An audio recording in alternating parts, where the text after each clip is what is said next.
Yeah. We back. We did it. Back. Hey. Hey, Jay. How's it going, buddy? Hey, doing good. How are you?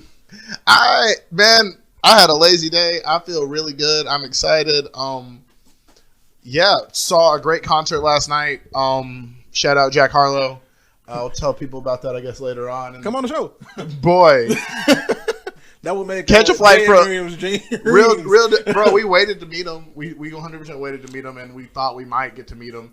But side note, Miriam got recognized at that freaking concert. Hey. Like that shit was so tight. Hey. So kind of like recuperating. Spent the day recuperating from that, and I'm feeling good. How are you? I'm awake. I'm proud. I'm proud to have God. Yeah, I spent the day. Well, I was originally supposed to go to the movies and go see the new Ghostbusters Afterlife movie. That was the original goal, but because of work and it's about to be peak season, I'm about to be tired AF all day. You're working 5 days a week. I start that not this week, but next week. But they tried to. It will be, but they started like the packages like it was about to start happening this week. Got home, made my breakfast, and I was like, all right, I'm just gonna stay awake, go to the movies, then come back home, take a nap, clean up, get ready for tonight's episode, and then But sleep was just like, you remember those old TikToks? The skibidi slumber. That's exactly what happened, and I woke up at like 3:30 and went about my day, and I was like, all right, cool. And that's here we are. There used to be a time when like you would have one day in the year, or typically Black Friday, when like shopping was crazy, and because of the advent of the intranet and Jeff Bezos and Amazon, that's not the case anymore. So I commend you for your service, good sir. Yeah, because I'm about to be a soldier out in these streets. Bless you for being your elf self. Yeah. Your best elf self. Yay. Yeah. But this episode's not about us today. We have a guest in the studio today. Yes, everyone, please welcome our guest, Miss Jade Robinson. How are you today? I'm here. Hey. I'm here. I understand. We're happy you're here. I'm glad to be here. So yeah. I'm excited. So. Well, Jade, the folks don't know too much about you. I met you in college? Question mark? I guess it was kind of college, but we kind of met. Was it summer before junior? Yeah. That was working at the Alethea House Kids Who Care summer camp. AKA camp counselors. But bro, we're not gonna go there. It was a free camp. We'll start it there. We can end it there. I understand. Hey, that camp made me realize I do not want children. It was Birmingham. I love you, but Birmingham the public school system is an interesting system. I can tell you that. I don't like. It wasn't. We were in St. Clair County. Yeah. We had to drive for. They had like 3 county camps. Like one was in Jefferson County, one was in Birmingham City, and one was in St. Clair County. Yeah. And I'm gonna tell you right now, white kids ain't no joke. That's all I'm gonna say. Oh. That's all I'm gonna say. Man, they would just say some stuff like just off the wall. Like you would just be walking. Yeah, my dad got picked up yesterday. He's in the hospital now. He overdosed on. Yeah, bro. Like it's just. Yeah. Billy, that's not camp conversation. Some of them weren't that bad, but overall. One time we were so tired because they were just so active. I made a game out of running. What? So do you remember this? When we were at that site, they had the field. The baseball field? Yeah. It was the screaming running game. Oh, yeah. The screaming running game. He had these children out there in the heat. Maybe like 10 o'clock in the morning. You're going to run. And while you're running, you're going to scream. You're going to keep running until you get tired from screaming. And you have to stop when you stop. You got to stop when you get tired. When you stop screaming, you have to stop running. I thought they would like not do it. These kids proved me wrong. Like, I'm going to do that shit. So, and some of them, they booked it, bro. They booked it. Well, we could definitely get on the intricacies of child labor and torture. It wasn't long, but it was just a game. It was a game because we knew it's a hot summer day and y'all making kids. We didn't make not asking them, but it's a hot summer day. It's 10 a.m. on a summer day in St. Clair County, which ain't It started as a joke. I get that, but like these are still kids who aren't melanated, by the way. So the sun is gonna kill them. You know, kids be like, challenge accepted. You're right, 100%. But I knew they would be. They're like, it's a competition. I'm gonna run and scream the longest and furthest.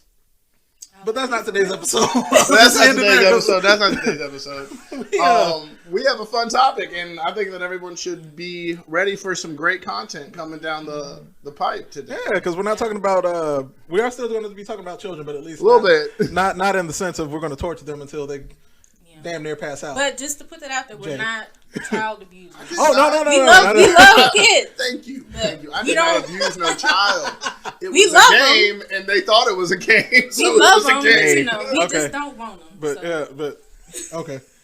Today's episode, Avatar: The Last Airbender. Yes. We're gonna get into the crevices, the ins and outs, the ups and downs of one of the best television shows that Nickelodeon has ever produced. Hands down. Yeah, and 3 seasons, and it needed a 4th season, but we're not gonna talk about certain things. That like I saw in a meme. We don't recognize that movie. It's almost like there is no war in Ba Sing Se. No, there is no movie in this universe. It's like the what's it called? The Mandela effect. It just didn't happen. No, you think it happened. There's posters for it. There's little clips of it, but it never happened. My sister went to the movies to go see that, like when it first came out, and like the beginning, we were like, okay, and at the end, we were like, okay. Mm-hmm. I was very disappointed. Yeah, no, I can say about the same. I went. You didn't. Yeah, no, I must not have because I don't have this vivid hatred of it because I watched it. I think I watched it on TV, but I did hate it. Don't. See, I wish I watched it on TV. I spent my $10 on that ticket, sat through it with my little 3D glasses on. It wasn't 3D. That was in a height of 3D. Yeah. Like the 3D movies, you got the cool sunglasses. Yeah, it was. You pop the shade. They pop them out, and you have like the nerd glasses. Yeah. Everybody on Nerd Day for homecoming week was wearing them. But you had to put that little piece of white tape. Yeah. Oh, you. Well, sometimes you did. Sometimes you just kept a little real D 3D on the side, so that's how you knew. It was like, oh, I know where you got them from. It's like, you right. Yeah. These are mine. I had an old boyfriend to do that. I was ashamed. Oh wow. I was ashamed. Yeah, but I remember going to the movies to see it as well, and I usually, when I go to the movies and with movies like that or just movies in general, I tend to remember them. I like them and stuff like that. I don't remember parts of that movie, and that's how you know it wasn't a good movie to me because I don't remember it. And that's all I'm gonna say about that movie because that movie is that movie, and we're not even gonna name the movie. I remember it, and I remember. Pause. He said. That's probably where you lost me on that movie when I watched it. What made me mad though, and I mean immediately, but like I get what they were trying to do, but they were white. He was a white child. They were all white. They were all. You know what the actor's name was, and this is not to barge on the child actor that actually played Ong. I'm mad at the casting director, but yeah, his name was Noah Tucker. That's the whitest. That's first of all 2 first names. Noah Tucker. I'm really upset who they had play Zuko, but we're not gonna go there. That part. Yeah.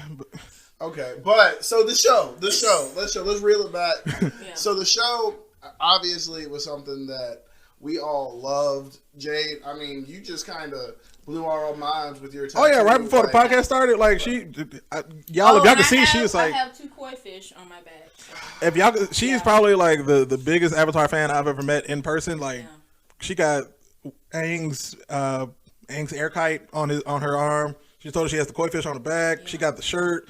Also, rocking it. Side note, for grad school, I wrote a whole paper on the show. So. Oh, this is you did. Yeah, we have an expert. We have questions. That too. I have so many questions now. So I guess first of all, well, it was about Orientalism. Oh wow. Yeah, and I kind of like used that show as a basis, and then just went from there. I mean, when you think about a show that clearly has the impact of Asian culture, just present throughout it, and then it uses it so well. And I mean, it pays homage to it so well because like we have obviously there's this history within cinema and television of the depiction of Asian culture. Looking at you again, breakfast at Tiffany's. Oh. Looking at you cats. Aristocats. Looking at you Aristocats. I mean, these are rough depictions in history, in American cinema and television. Man. So I guess like you were able to maybe make a case for like good. Yeah. Like, so I pretty much wrote about like how good the show was, but it was also because when you write a paper, you have to have the good, the bad, and all that. So I was like, it's a good show, but at the same time, it was a lot of culture.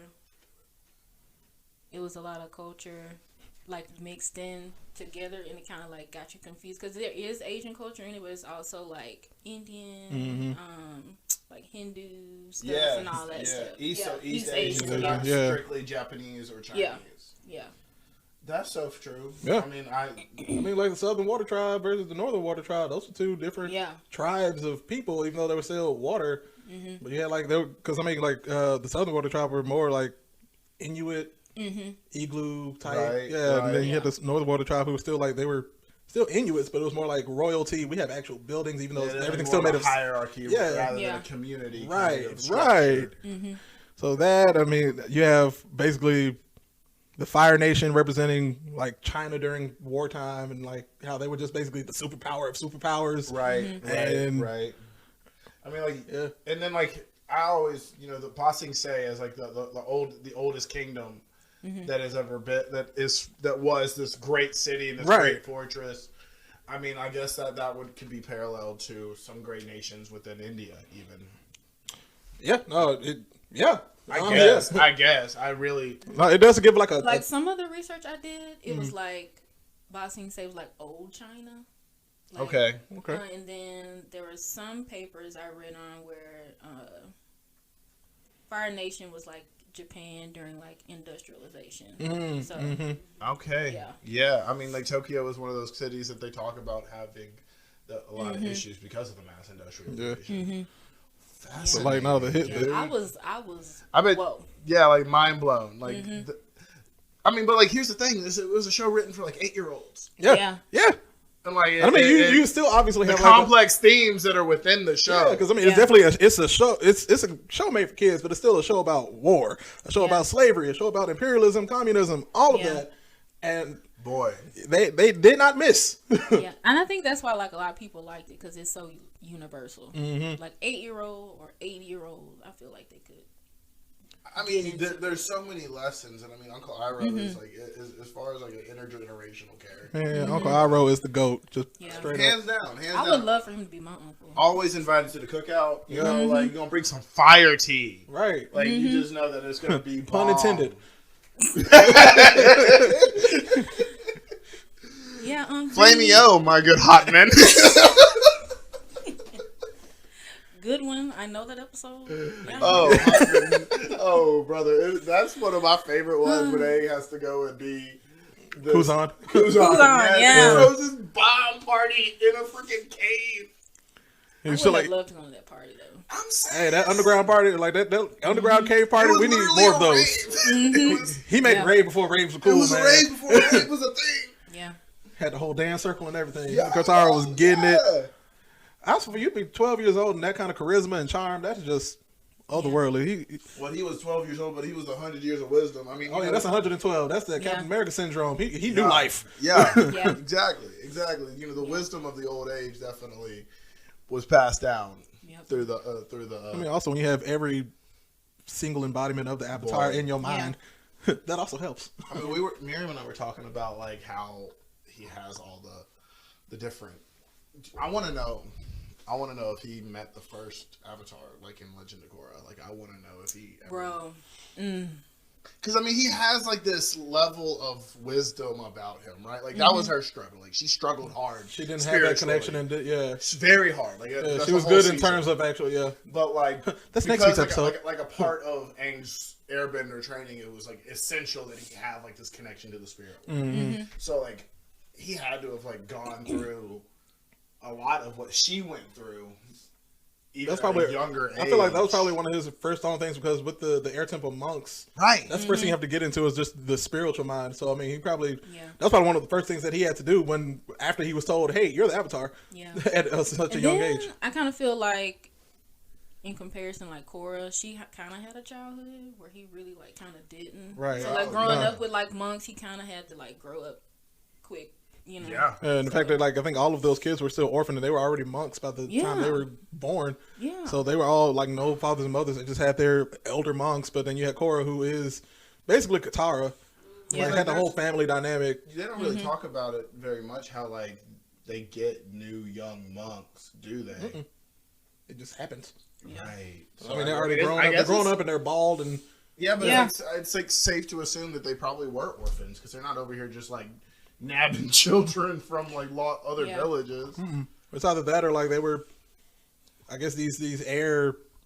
Like what are we doing? Breeding airbenders? Basically, I'm saying that these airbenders before they're all wiped out, they had to like the mothers were basically just there for like breeding future monks. Fascinating. Yeah. And one of those that's like you just kind of give them up. I feel like they could have like had more backstory on that. I mean, I'll always feel like we need more backstory than Aang. Yeah. I mean, the amount that is lost in between. Yeah. I mean, they've got some of those like they've got the comic books, right? Mm-hmm. Like I've read some where they've got some of the additional story like in between the books and but stuff you like never that. Get like middle-aged like prelude or like 25 to 30-year-old Aang. You know, even that, or like even like before Avatar: The Last Airbender, just. Aang growing up. I mean, you see the few flashbacks in the TV show when he's like playing with the kids, and all of those are like weeks and days before he's been told he's Avatar / after. But none of that when he was like, I'm a 5-year-old growing up in the Air Temple, and seeing that I'm like how they figured out that. I mean, they even told him in the first.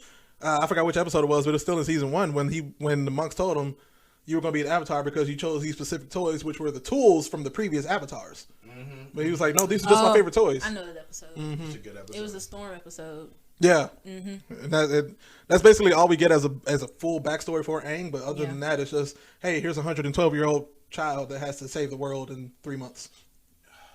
Yeah. That's it.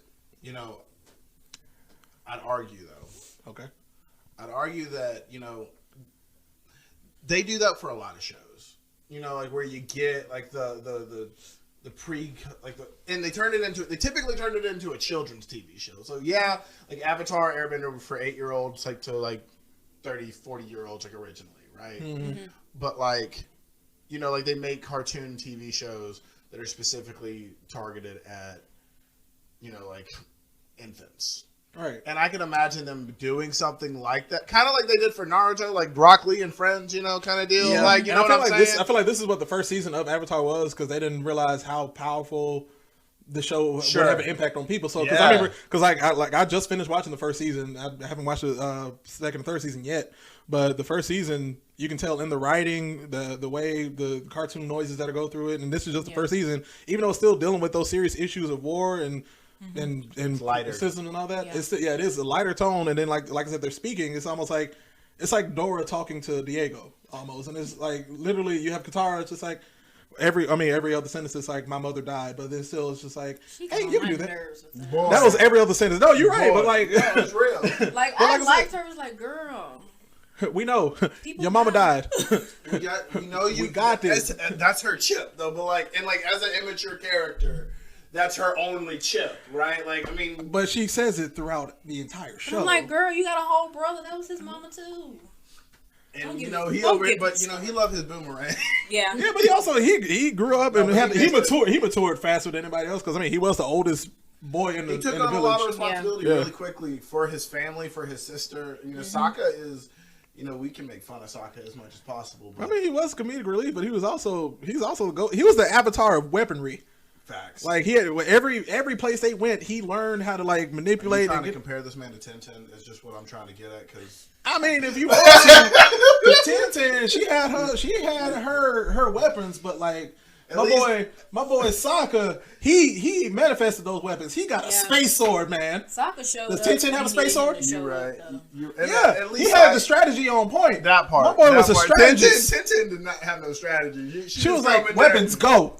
Kind of stream. Exactly. Exactly. All right, I just wanted to make sure that we weren't, because she kind of the same in that way. Yes, they're similar, but But Saga, like I said, he earned his weaponry. Like I said, he got the space sword from the meteor. Badass. Yes, he That's got. so badass. He learned from the air temple. He learned how to make He was the one who created the hot air balloon. Yeah. Like that old boy, he couldn't make it because the methane gas kept blowing up on him. So literally, Saga was just like, "Hey, what if we do this?" He created a hot air balloon. You right? Sokka do be showing up though. That's a fact. That's a fact. He clutch. My boy with the boomerang from the Southern Air Temple. And then they hit the dude with they made boom boom with his head. Yeah, Fire Boom Boom Man. Yeah. Sparky Boom Boom Man. Yeah, Sparky Boom Boom Man. I once bested a man. Firebend with just his head. I was like, what? We witnessed that. That whole. I wish we did get like a in between season between Avatar and Legend of Korra, which we would see them as adults. I'm saying how they built up the city and how like I would kill for. We see Zuko as a full good guy. Anime studio to pick this show up and like redraw it as and they just do that as like an anime for Avatar: The Last Airbenders. Continued adventures, what XD, whatever you want to call it, Z Fighter. Come on. I would love to see Zuko, honestly. His path to being like the man. Yeah. Zuko is my favorite character development arc, like top 5 at least. See, because like I get that, because like literally season 1. He was on the same level of Katara, where every other sentence was, "I'm here for my honor. I need to find the Avatar. Get back on the ship." So real. And then it went to the end, and just like villain. He was a villain. And then he became the like he was all along had the ability to be the hero. He was the teacher for Aang to learn firebending when no one else would. And I'm like, come on. And Uncle Iroh was planning that from the jump. Oh yeah. He knew. He saw it in tea leaves. Oh yeah. I swear to God. Indeed. No, man. Zuko, that's. He did about Avatar. Zuko's arc is legendary, and there's 100% no doubt about that. Like, if we can't acknowledge that, then you're wrong. Yeah, you're wrong, and you don't get good character development. You don't deserve Avatar. No, you don't. Even though he ain't real, Zuko my baby daddy. Hey. So what's everybody's like most memorable episode or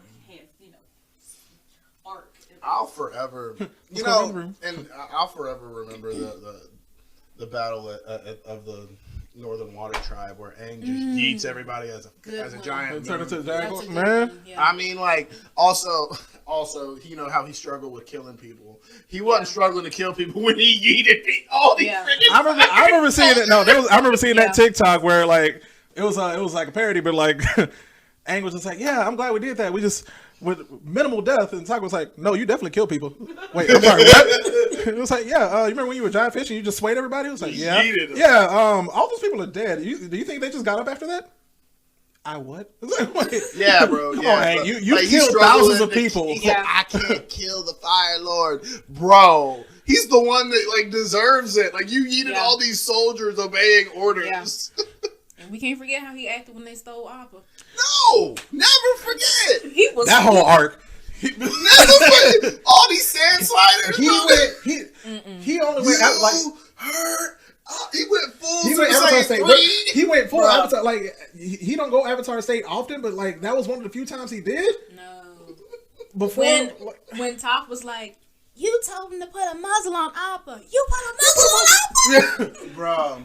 Bro, no, like he lost control and he fully was like Jesus in the church flipping tables. Basically, basically, like you don't mess with Appa, don't mess with Momo, don't mess with the whole Avatar cast because them's my peoples. And so that's probably my favorite episode, and also mostly because it's like he yeeted these people with like indiscriminately. Like I'm sure he probably got a couple water benders up in that thing. I mean that was just casualties of war at that point. Yeah, 100%. Hey, you in the way. I'm sorry, man. I appreciate you, but friendly fire. The moment he went in the water and was like, "It ain't over," and came back out. Oh yeah, no, like you knew I mean, I'm pretty sure when people first saw that, when like he was standing on the water, he just like dropped down. It was when he went down. It was over with. Yeah, over with. My favorite episode, I would say, it'd have to be the final battle between Fire Lord Ozai and Aang. I mean that whole episode arc with like that fight. I mean, the planning, the execution. Yeah, throwing out of the plan. That moment when his back like hit. Oh yeah, that's when you knew it was over. When like his back hit the wall, he got that reconnection with the Avatar. Say it again, like he got the full connection of the Avatar. I remember the day when that came out. I was sitting in my room on the floor, just like, yeah.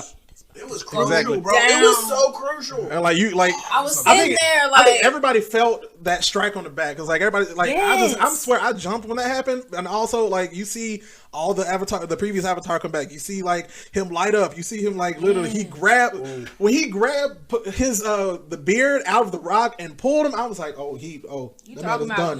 That man, right? That's how you yeet somebody. Like you pull him by the beard and go, and like you see like all the elements like force around him in that circle. But then it was not just that. It was also like Sokka and Toph and Suki. Yes, and when they were on the airship, the ships. And like defeating those ships, and like we thought he lost the space sword, but he found it later. Suki showing up too. Suki was the Kyoshi Warriors. The Kyoshi Warriors, bro. I've never wanted to be a Kyoshi Warrior so much in my life. Like, paint me up, girl. Put my uniform on. Let's go. Give me my fans. Let's go now. Yes. Fling this shit. Yeah. Yeah, but no, like that's probably my favorite little grouping of episodes. And then at the end, when like he said, when he energy bends, that's energy bends. That first time he energy bends, and I'm like fully like this is the breadth and depth of the Avatar's power. Exactly. I gotta know more. I was just like, so are you gonna kill me? He said no. Literally, you hear like 15 voices out of that one little kid. No. I'm going to take your firebending away. I'm like, I'm sorry. What? I bet recording that and like editing that together was so legit. Like just like all these voices like come together in one child. Yeah. Oh man, package. Oh. See, that's my favorite episode. Jade, how about you? I mean, I have several, but I'm just gonna do like talk favorite. About several. Don't. I'm gonna say you are the house expert on Avatar. As a person who has written a paper, I feel like this is your episode. Okay. Well, one of my favorite scenes was when Azula and Zuko had their final like Agni Kai. Oh. When they start and the music start playing, bro. The scoring to this show is phenomenal. Like I mean, it doesn't get enough credit. We don't talk about it, but I love it. I mean, I have like all the music on the playlist. Yeah, you do. So. Yeah, you do. Yeah. And then you having a rough day at work, you just like put that. I'm song telling you, I be listening to that stuff at work. I'm saying have an Agni Kai in your head while you're at work. I get that. Yeah. No, I get that. The Naruto playlist is cool. That too. It's cool. That too. No, but I mean, like we didn't even touch on Azula and like her whole arc. And I mean, she went from bad to worse to crazy, and I'm like, I'm sorry.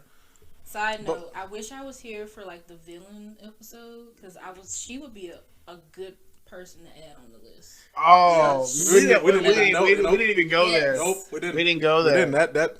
Because I was listening to it and I was like, man, Azula would be a good addition to this freaking list. Yeah, no, that's real. Yeah. And she's like mean.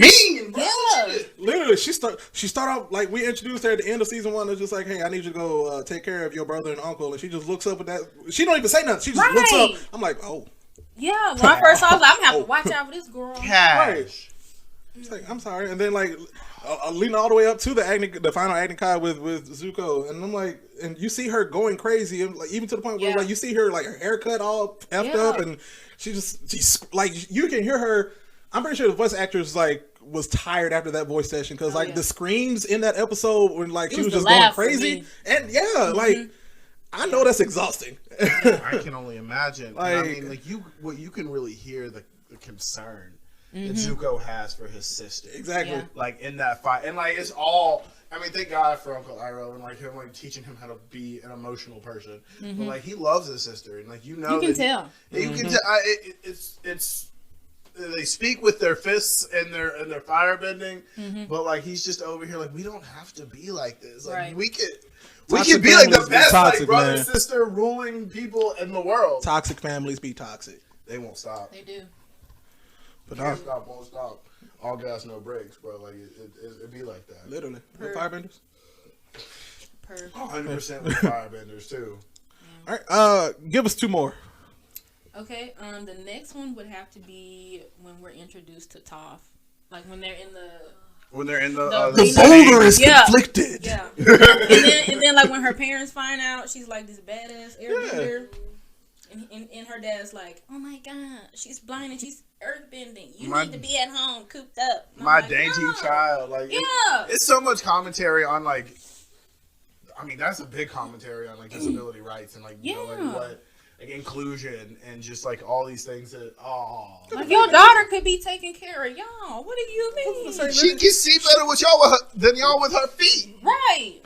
See. But then also like you got Toph, you got the OG created metal bending. Created it. Fong. See. The honest trailers. Shout out on the trailers.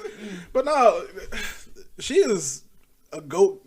All of these characters are GOAT status. Yeah. But like Toph is a whole other level. Toph is like iconic.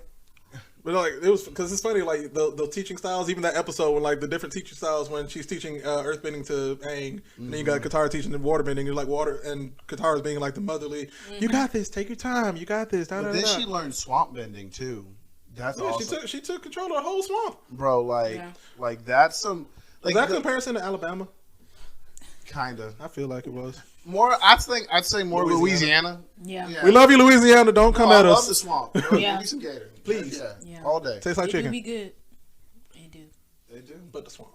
But no, it's all introduction. I mean, it changes the game for the entire show. Like, it's not. It's a good episode. Yeah. And with Boomy being thrown in the other side of that episode as well, like King Boomy. I love Boomy. I feel like he's up there with Toph, low key. We just didn't like get a lot. Well, he's part of the White Lotus, you know, like that. That's the them the OGs. But the thing is, we only saw King Boomy in the one episode when we had to guess his name, like Rumpelstiltskin. Yeah, and like you saw his true power on that one episode, but then like you didn't even see it because even when the White Lotus came back, you really didn't see his power after that. You just you heard about how he broke out like with his nose and shit. Like he just. I mean, he earthbended with his nose. You powerful earthbender if you just literally. I feel like Boomy was that guy because him and Aang are like the same, low key the same age, and he's still out there doing stuff like he like our age, like shoot, like Boomy, I mean that's a great. I mean you are a great earthbender if you. I mean he even said like you got to think outside the box. He had to teach himself how to use earthbending without hands, without feet. Yeah. Like he used his eyes and his eyes and his nose. Twitch. Yeah. I'm saying. Yeah. That's thinking outside the box. That's innovative. All right, and Jade, last one before we're going to break. What's your last favorite episode? It's not that memorable, but it's one episode like Tales about Sing Say. Where like each has like their own like short. Don't say that is not a memorable episode. That is probably one of the most memorable. Some people, I love that episode, especially like when Uncle Iroh celebrates his every son. Time. I cry every time. You can't every time. Leaves from the vine. Don't even. Gonna cause a ruckus up in here. Don't even. Oh man, that part and like when Zuko goes on that date, you see like Zuko being like a vulnerable Zuko. Yeah, he's 16. Let him go. He went. Right. He said, "Close your eyes." She closed her eyes. I'm like, oh, he lit it up. He had the charm. He lit up the charm, bro. He had his moment, and he said, "Oh, what did he say?" He pulled out the I brought you something. Oh yeah. Oh, he brought out the coupon to the tea shop. Oh, yeah. Free tea. Yeah. I thought that was so cute. It was a little gift. He was being a teenager. He never got that chance to be a teenager. Yeah, you get to see him be like you said, vulnerable and like soft because he's always like honored. Exactly. And this is the first time he's just like, you know, do you want to go on a date? And he's finally kind of like allowing himself to be. To feel and to not just be guided by like that one motive of catching the Avatar. Yeah. He's like, or getting his honor back from his father. Yeah, exactly. I mean, like you were talking about how he had that moment like in the first season where that's like all he says, and then next thing you know, he's finally He's over there going on dates and saying, "Hey," and it's still funny. I mean, in the whole Bossing Zabe saga, when Jade is coming back, and it was like, "They're firebenders! They're firebenders! They're heating up the tea with their hands." It's like, no, it's just hot tea. Yeah. Fucking Jade. We ain't got to talk about Jade. Love-hate relationship with him, but that's I respect that. I mean, he was the Peter Pan of this whole situation. It's like you have a love-hate relationship with Peter Pan. Peter Pan was awesome when you were a child, but when you were an adult, it's like, hey, this kid is taking away other kids. Like, hold on, that ain't cool. Yeah. But problematic. Exactly. But we can go on and on. We can go on and on. But what we're gonna do now is take a quick little break. You're gonna hear a word from our sponsor, Anchor. Then we'll be right back with the weekly blurb. Be right back, guys.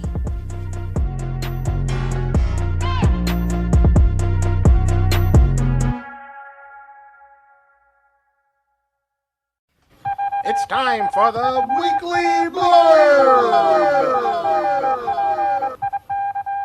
Yeah. Yeah. Ariana Grande has joined us in the studio, everybody. Yeah, I'm glad everybody's here. Yeah. Oh my God. Welcome back, guys. Welcome back. Hey, so it is time for the weekly blurb. It's my go first this week. Hallelujah. Oh, I forgot to press record. We're all right. Hey, we did it. All right, cool. So, my weekly blurb this week, we are going to talk about a new adaptation that has come out this weekend on Netflix of a classic anime. One of the intro animes for a lot of people, Mr. Cowboy Bebop. It is the space western of space westerns that came out in the late 90s? 89. Early, late 80s, early 90s. But the original TV show, anime, one season was an anthology, almost an anthology, more so of like jazz meets space cowboys meets western meets future meets nostalgic. I wouldn't say anthology because it still Well, features it was still the same main characters. It is the same main characters, but it was the same main characters. It was a week by week villain of the week kind of deal. Correction. There was no Correction. Cowboy Bebop came out in 98. 98. I was right. You were Late right. I got it 90s. flipped. Late 90s. All right, but yeah, it like I said, one season it was anthology in the sense of that it was not anthology. It was episodic. The original anime was episodic, where each episode was its own storyline from beginning to end. There was no really a cohesive story until it got to the end with Spike and his whole storyline. For the new Netflix adaptation, without giving any major spoilers, Have you finished the first season I did, already? because it was only 10 episodes. I mean, they're lengthy because they extend upon the anime and the story as a whole. It becomes one cohesive storyline. That's the first big change. So it's not a shot for shot. No, but these episodes, because I'm not sure if they're going to pick it up for season 2, which I think they are because they left a lot of open-ended stuff. Okay, cool. But it's the episodes are they're not shot for shot remakes, but they are remakes of the original episodes from the TV show. Okay. So those characters, basically, and this is tiny spoiler, but not really.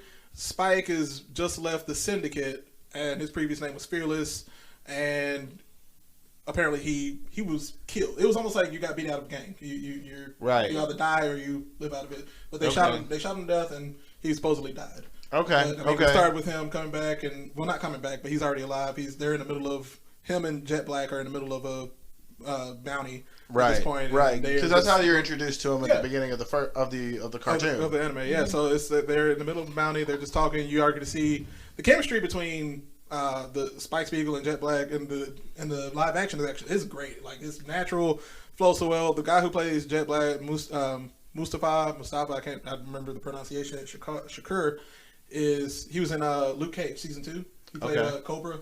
He had the Jamaican accent in that one. Okay. He does an American accent in this. His American accent is actually very good. And what's cool is, I mean, it's a black man as opposed to what was in the original. I mean, he was a dark skin. Well, no, in the original he was white, but like the guy who voiced him in the original anime was black for the dub.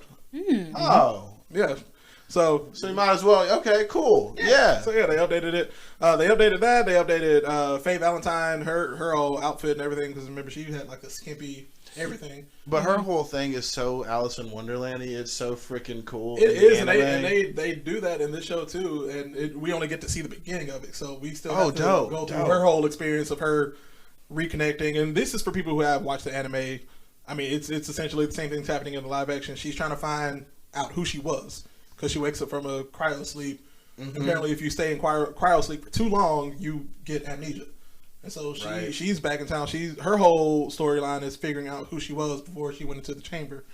But overall, the story, the storyline, the readaptation, the cinematography, everything reminds me of 1970s like buddy cop western comedy show. Like the angles they do, they like zoom in. It's almost like cartoonish, but also like modern day live action. Okay, so it's real creative. Okay, cool. It's real creative. They do the iconic shots from the anime as well. Like in the opening credits when you see Vicious like has his katana down and you see Spike with the gun up. Yeah, and like they do it and like you see like the way they choreograph the fight at the end to like get to that point. Dope. And it was so dope. Yeah, so okay. I would definitely recommend if you haven't seen the anime. Definitely, it's on Netflix as well. You can binge that and then watch the live action readaptation. Both are good. I recommend watching it. That's my time. Check out Cowboy Bebop. Both of them on Netflix. Sponsor us. How long are the episodes? So they range. The first episode was about an hour. The second one was about 30 minutes. But then they all range after that at about 40 to 50 minutes. Oh, that's not bad. Mm-hmm. It was only 10 episodes for the first season. And it's not the whole, so it's not every episode that has been in the original. No, they're going to stretch this thing out. Yeah, it's the first 10 episodes of the original anime. Kinda. They played around with it because like I said, each episode is named after like a type of jazz. And that's how they did it. So that's what you meant. Okay. Yeah, it's called like, because each episode is called a session.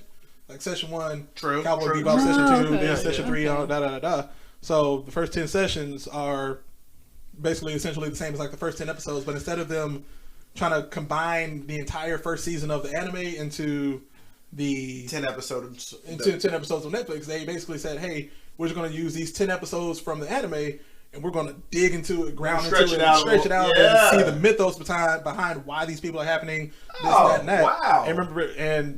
And they make Vicious, instead of him just being like a one episode villain that we hear about the entire time, he's essentially the main villain.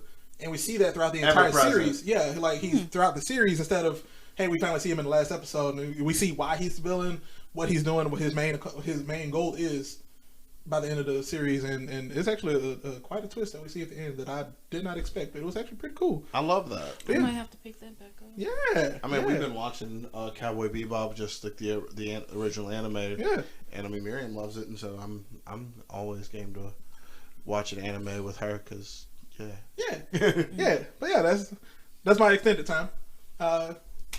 Next, like I recommend everybody go watch Cowboy Bebop, both anime and live action. And like I said, that's my time. Next, we have Miss Jade. What do you have for us? Our special guest. Come on, Miss Jade. I don't know if like y'all or the listeners out there like big readers, but have y'all heard about the Kyoshi series book?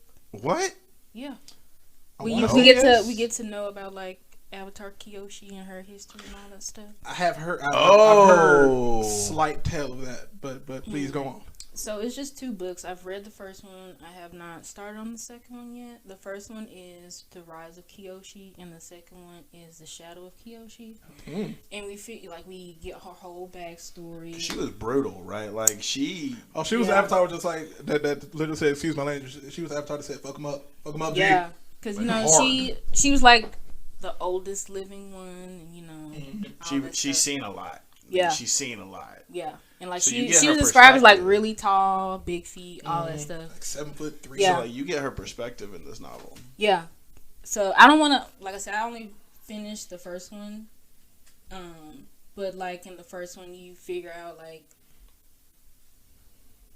how she found out she was the Avatar, like why she wears makeup, like all her clothing and stuff, like where that came from. Her battle gear. Yeah, all that stuff.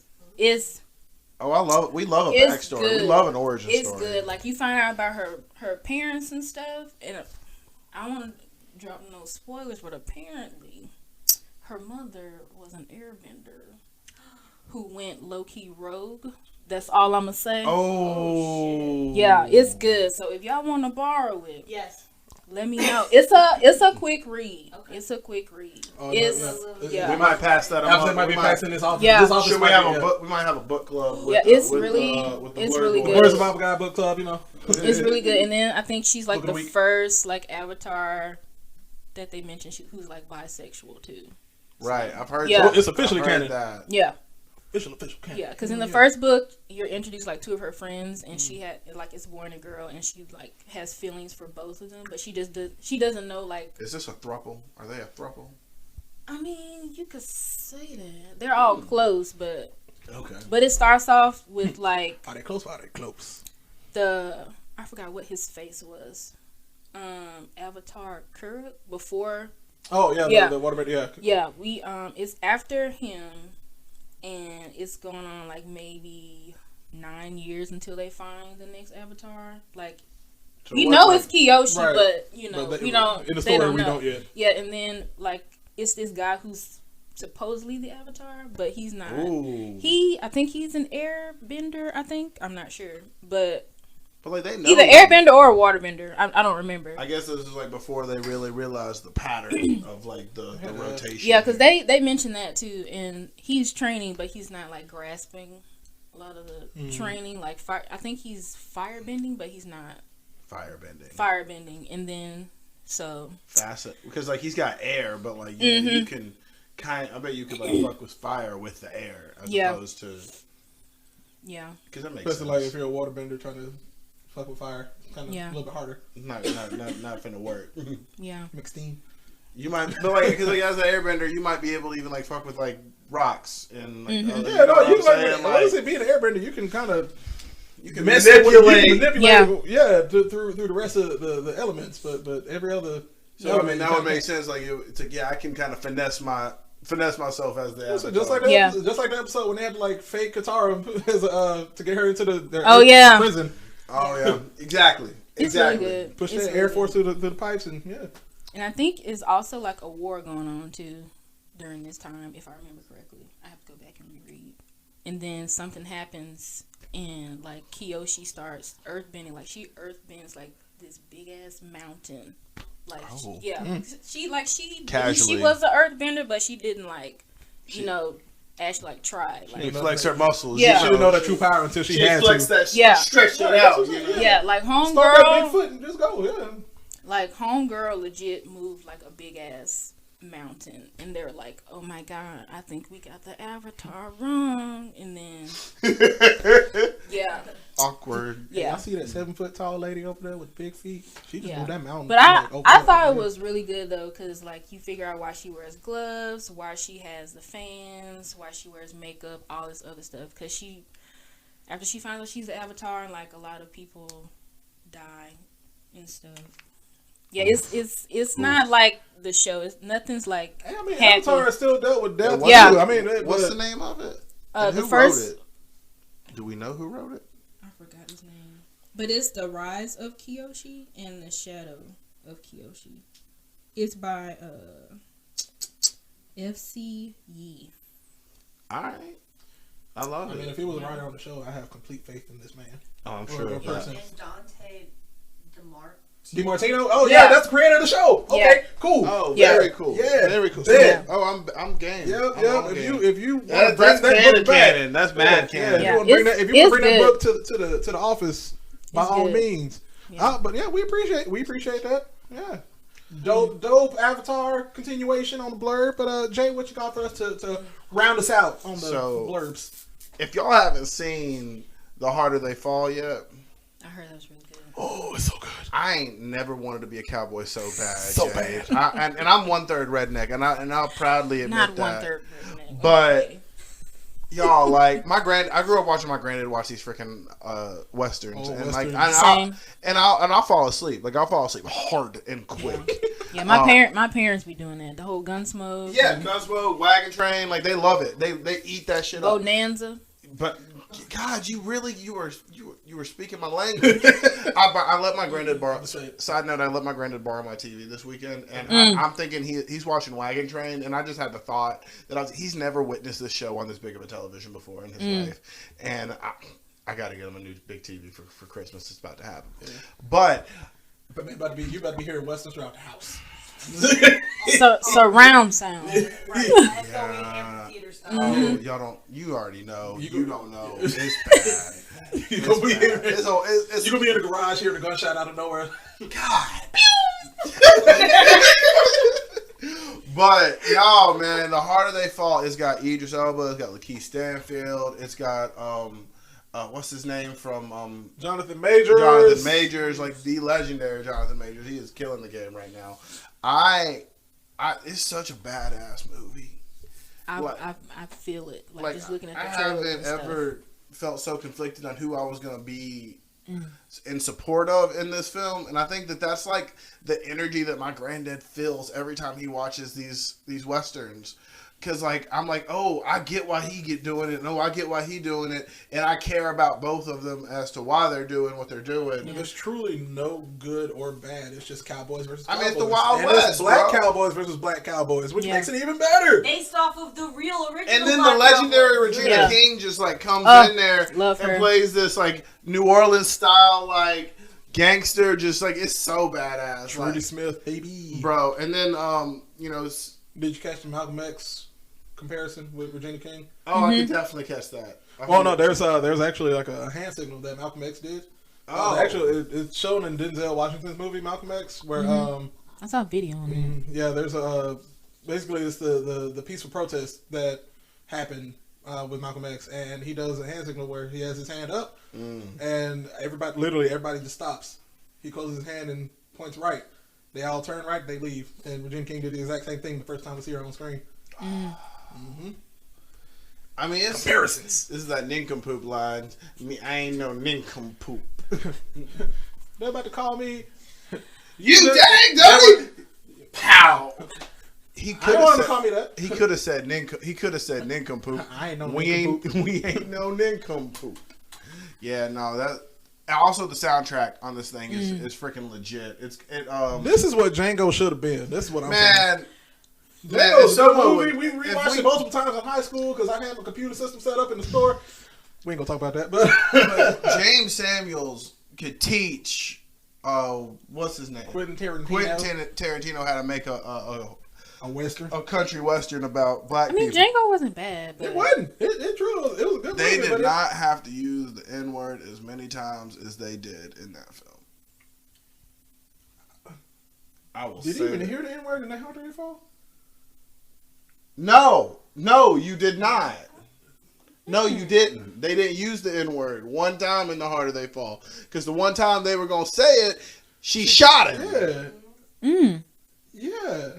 Interesting. How you do a whole movie with this amount of black swearing people, and killing, and not one time. And that was intentional. And I need you to realize, I mean, Jade, they broke a record in Django. That was the most times the N word was used in the cinematic history. Do you know how many times? I think they said it was upwards of like a couple of hundred. Yeah, she googled it. It said we talked about Samuel, it. We did. One day. Samuel Jackson, like he said it the most on the set, but like, or like in the movie, but like in the actual movie, like as a whole, the entire cast, it was a couple of hundred times that the N word was dropped. So I'm just saying. But then you got this movie. It came out in 2021. Cast is 85% black, and never dropped. It said you hear the N in one, and the dude got shot, and that was it. It's just so good, though. 110 times. 110. Oh yeah. I mean, it was just as long. It was just as long of a movie. Yeah, but all that to say is, I recommend everybody go check out this film if you haven't ever watched it, because it really is. I mean, it's innovative. It helps people be seen. It's representative. It gives you. I mean, it's badass. It's just a badass film. So with like great lessons and also like great storytelling. So that's my weekly blurb. Hey, and we appreciate everybody for listening today for our whole episode. We appreciate Jade Robinson, our guest, for stopping in to thank you for coming, enlighten us on the Avatar, and we hope to see you next week. We are going to be talking about Legend of Korra, so if you would like to come back, the offer is open if you would like to come back. Yeet. Well, you will be hearing Ms. Robinson next week along with Miriam. On the mic as well. We'll have 4 people. And we're going to talk about Legend of Korra next week. And Jade, where can the people find you?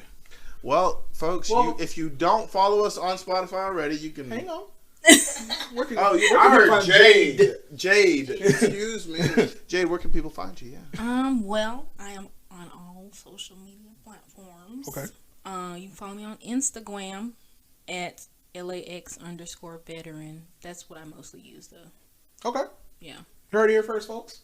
Now, Jay, where can the people find Thank us? you for enunciating. First time. All right. Where can people find us? You can find us on Instagram at Blerd Survival Guide, on Twitter at Blerd Guide, on TikTok at Blerd Guide, on Facebook at Blerd Survival Guide, or you can email us at blerdsurvivalguide@gmail.com, or you can find us on our individual socials at JDub0283 and at JBear3295. Remember, you can shop with us at Redbubble. Just type in Blerd Survival Guide and get you some merch. And remember, guys, keep surviving, everybody. Listen to the theme song. Two guys, two mics, our producer. Step into the spotlight, survivalist troopers. Come and take a seat with the combo we provide. Every Tuesday, it's the Blerd Survival Guide. Two guys, two mics, our producer. Step into the spotlight, survivalist troopers. Come and take a seat with the combo we provide. Every Tuesday, it's the Blerd Survival Guide.